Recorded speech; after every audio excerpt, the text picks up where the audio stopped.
Hello everyone, welcome back to my channel. मु तीतानी आपको आउ एक नुआ वीडियो स्वागत करुच्ची। आज हम देखा सदा बसंत प्लांट बा सदाबहार फ्लावर। चलतु केतटा पॉइंट आम से विषय जाना। आमरे सदाबहार हाइब्रिड गछ जदि नर्सरी आणुचंती घर कुंडरे लगाउचंती 4-5 दिन पर मरी जाई थाए।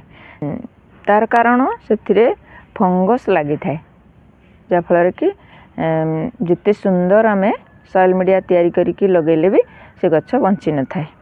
द्वितीय जिते हाइब्रिड सदाबहार गछ लगाउचंती एकाथरे बड़ पट्रे फिक्स करके लगातु। साधारण ताकू रिपोर्टिंग कले से गछ मरी जाई थाए।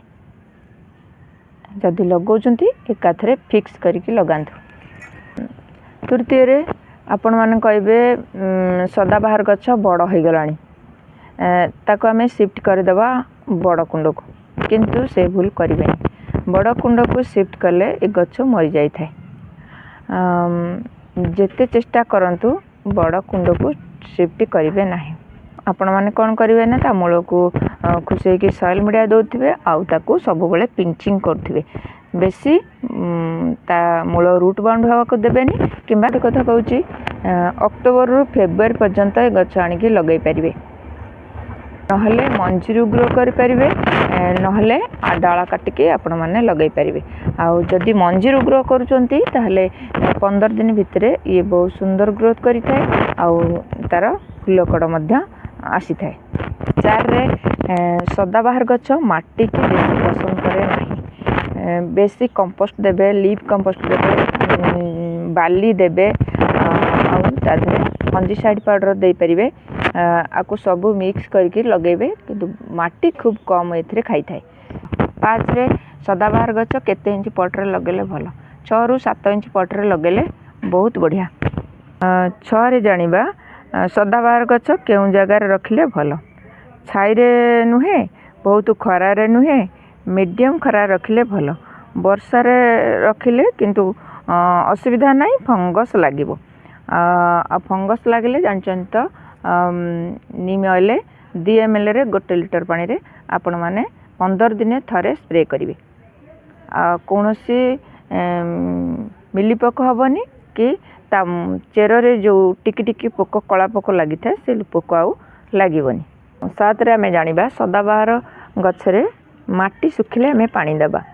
माटी सब ये मॉइस्चर रही जाफल कि आपण माने पानी देले बहुत सुंदर ग्रोथ करिवो।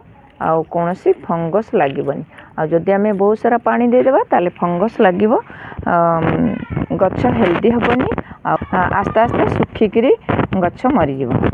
जिते पानी दौरान आगे माटी की खुशे देबे, गोटे दिन छाड़ीदेवे से माटी सब सुखीगला आपण मैंने पानी देबे।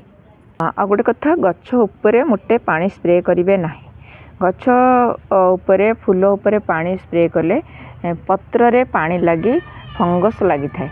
से उपरे जमा स्प्रे करेंगे ना, ता मूल रे देबे। आपण मैंने डिसेम्बर रु जानुआरी भितर कटिंग करेंगे, नले फेब्रुआरी मसरे कटिंग करेंगे। तापर जिते कटिंग करते फंजीसाइड पाउडर पूरा स्प्रे करदे। 8 प्रति सप्ताह फंजीसाइड स्प्रे करंतु। मला डाला सब कटिंग कर दियंतु। गछ मूल संपूर्ण सफा रखंतु, नहले फूल डाल तार पत्र पड़िकी पुणी फंगस लगे। सब बेले जिते प्रकार डाल फूल अच्छी से मूल सब ये भाव में सफा कर दियंतु। 9 जो डाल काटुचंती से डाल रे फंजीसाइड रो लेप लगे दियंतु। आउ पूरा फंजीसाइड कर दियंतु।